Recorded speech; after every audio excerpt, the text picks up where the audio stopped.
ನಮಸ್ತೆ Karnataka just talk YouTube ಚಾನಲ್ಗೆ ಎಲ್ಲರಿಗೂ ಸ್ವಾಗತ. Welcome back my YouTube channel ಅಂತ ಹೇಳ್ತಾ, ಸ್ಯಾಂಡಲ್ವುಡ್ನಲ್ಲಿ ಒಂದಲ್ಲ ಒಂದು ಕತೆಗಳು, ಒಂದಲ್ಲ ಒಂದು ವಿವಾದಗಳು ಸೃಷ್ಟಿ ಆಗ್ತಾನೆ ಇರುತ್ತೆ. ಅಂಥದ್ರಲ್ಲಿ ಸದ್ಯಕ್ಕಂತೂ ಕರಾವಳಿ ಚಿತ್ರದ ಟ್ರೇಲರ್ ದೊಡ್ಡ ಸಂಚಲನ ಸೃಷ್ಟಿಸ್ತಾ ಇದೆ. ಕಂಬಳದ ಕತೆ, ರಾಜ್ ಬಿ ಶೆಟ್ಟಿ ಹಾಗೂ ಡೈನಾಮಿಕ್ ಪ್ರಿನ್ಸ್ ಪ್ರಜ್ವಲ್ ದೇವರಾಜ್ ಅವರ ಖಡಕ್ ಲುಕ್ ನೋಡಿ ಫ್ಯಾನ್ಸ್ ಫುಲ್ ಖುಷಿಯಾಗಿದ್ದಾರೆ. ಆದರೆ ಈ ಖುಷಿಯ ಬೆನ್ನಲ್ಲೇ ಸ್ಯಾಂಡಲ್ವುಡ್ನ ಈ ವರ್ಷದ ಅತಿ ದೊಡ್ಡ ವಿವಾದವೊಂದು ಮುನ್ನೆಲೆಗೆ ಬಂದಿದೆ.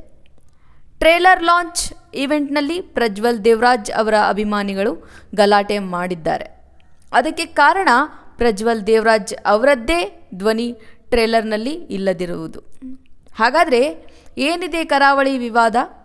ಪ್ರಜ್ವಲ್ ದೇವರಾಜ್ ಅವರಿಗೆ ವಾಯ್ಸ್ ಕೊಡಲು ಮೇಕರ್ಸ್ ಬಿಡಲಿಲ್ವಾ? ಅಥವಾ ಸಂಭಾವನೆ ವಿಚಾರದಲ್ಲಿ ಏನಾದರೂ ಕಿರಿಕಿರಿ ಆಗಿದೆಯಾ?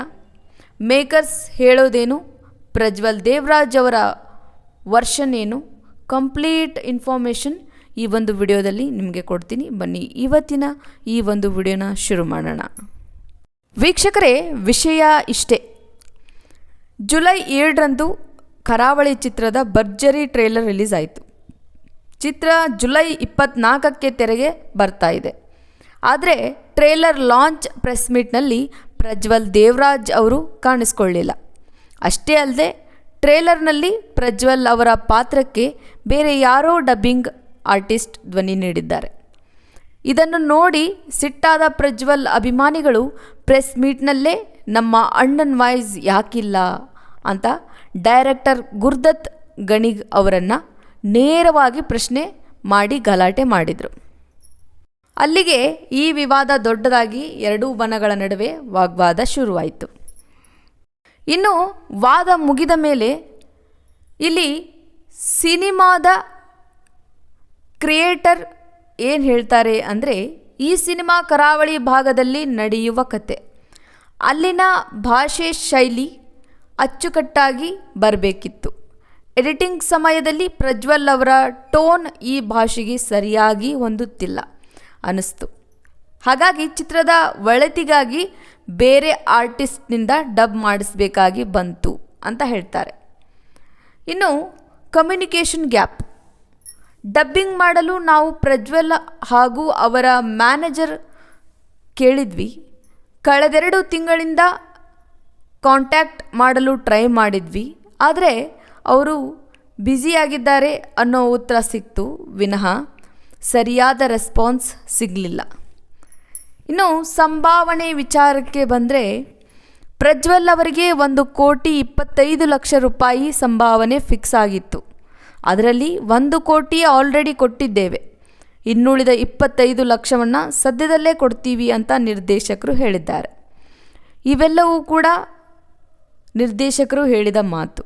ಹಾಗೆ ಮೀಡಿಯಾ ಮಿತ್ರರು ಕೂಡ ಜನರ ಪರವಾಗಿ ಅಥವಾ ಹರಿದಾಡ್ತಿರೋ ಗಾಸಿಪ್ಗಳ ಒಂದಿಷ್ಟು ಮಾತುಗಳನ್ನು ಅಲ್ಲಿ ಅವತ್ತು ನಿರ್ದೇಶಕರಿಗೆ ಕೇಳ್ತಾರೆ. ಅಲ್ಲಿಯೂ ಕೂಡ ಒಂದಿಷ್ಟು ಮಾತುಕತೆಗಳಾಗತ್ತೆ.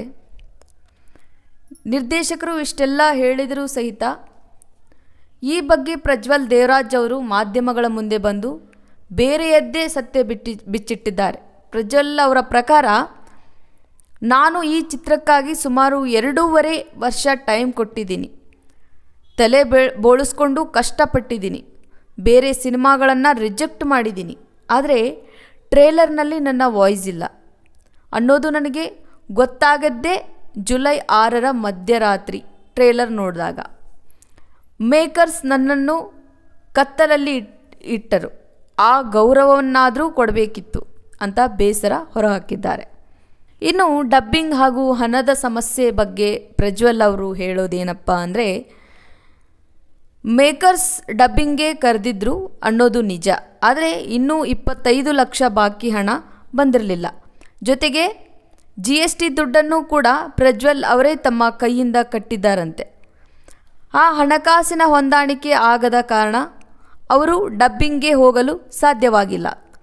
ದುಡ್ಡು ಆಮೇಲೆ ಕೊಡಿ, ನಾನು ಟ್ರೇಲರ್ಗಾದರೂ ವಾಯ್ಸ್ ಕೊಡ್ತೀನಿ ಅಂತ ನನ್ನ ಮ್ಯಾನೇಜರ್ ಹತ್ರ ಹೇಳಿ ಕಳಿಸಿದ್ದೆ, ಆದರೂ ಅವರು ಬೇರೆಯವರಿಂದ ಮಾಡಿಸಿದ್ರು ಅನ್ನೋದು ಪ್ರಜ್ವಲ್ ಅವರ ಮಾತು.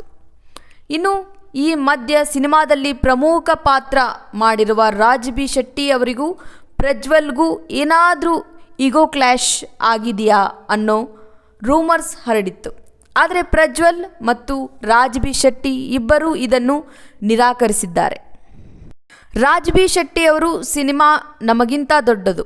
ಈ ಚಿತ್ರದ ಹೀರೋ ಪ್ರಜ್ವಲ್ ಅವರೇ. ನಾನು ಕೇವಲ ಅತಿಥಿ ಪಾತ್ರ ಮಾಡ್ತಿದ್ದೀನಿ ಅಷ್ಟೇ. ಇಂಡಸ್ಟ್ರಿಯಲ್ಲಿ ಇಂತಹ ಈಗೋ ಕ್ಲ್ಯಾಶಸ್ಗಳಿಂದಲೇ ಸಿನಿಮಾಗಳು ನಷ್ಟ ಅನುಭವಿಸ್ತಾ ಇವೆ. ನಾನು ಪ್ರಜ್ವಲ್ ಅವರ ಜೊತೆ ಖುದ್ದಾಗಿ ಮಾತನಾಡಿ ಈ ಪ್ರಾಬ್ಲಮ್ ಸಾಲ್ವ್ ಮಾಡ್ತೀನಿ ಅಂತ ತುಂಬ ಪ್ರಬುದ್ಧವಾಗಿ ಹೇಳಿಕೆ ನೀಡಿದ್ದಾರೆ ರಾಜ್ ಬಿ ಶೆಟ್ಟಿ ಅವರು. ಸದ್ಯಕ್ಕಂತೂ ಜುಲೈ 24ಕ್ಕೆ ಸಿನಿಮಾ ರಿಲೀಸ್ ಆಗಬೇಕಿದೆ. ಡೈರೆಕ್ಟರ್ ಗುರುದತ್ ಗಣಿಗ್ ಅವರು ಇನ್ನೂ ಸಮಯವಿದೆ, ಪ್ರಜ್ವಲ್ ಅವರ ಧ್ವನಿ ಚಿತ್ರಕ್ಕೆ ಸೂಟ್ ಆದರೆ ಖಂಡಿತ ಅವರ ವಾಯ್ಸನ್ನೇ ಉಳಿಸ್ಕೊಳ್ತೀವಿ ಅಂತ ಹೇಳಿದ್ದಾರೆ. ನೋಡೋಣ ರಿಲೀಸ್ ಒಳಗಡೆ ಈ ಇಬ್ಬರ ನಡುವಿನ ಮುನಿಸು ಮುಗಿದು ಎಲ್ಲವೂ ಸರಿಯಾಗತ್ತಾ ಅಂತ. ವೀಕ್ಷಕರೇ, ನಿಮಗೇನನ್ಸುತ್ತೆ? ಕರಾವಳಿ ಸಿನಿಮಾದಲ್ಲಿ ಪ್ರಜ್ವಲ್ ದೇವರಾಜ್ ಅವರದ್ದೇ ವಾಯ್ಸ್ ಇರಬೇಕಾ ಅಥವಾ ಚಿತ್ರದ ಕತೆಗೆ ತಕ್ಕಂತೆ ಕನ್ನಡ ಮ್ಯಾಚ್ ಆಗಲು ಬೇರೆ ವಾಯ್ಸ್ ಓಕೆನಾ? ನಿಮ್ಮ ಅನಿಸಿಕೆಗಳನ್ನು ಕೆಳಗೆ ಕಮೆಂಟ್ ಮಾಡಿ ತಿಳಿಸಿ. ವಿಡಿಯೋ ಇಷ್ಟ ಆದರೆ ಲೈಕ್ ಮಾಡಿ, ಶೇರ್ ಮಾಡಿ ಹಾಗೂ ಇಂತಹ ಇಂಟ್ರೆಸ್ಟಿಂಗ್ ಸ್ಯಾಂಡಲ್ವುಡ್ ಅಪ್ಡೇಟ್ಸ್ಗಾಗಿ ನನ್ನ ಚಾನಲ್ನ ಸಬ್ಸ್ಕ್ರೈಬ್ ಮಾಡಿ. ಧನ್ಯವಾದಗಳು.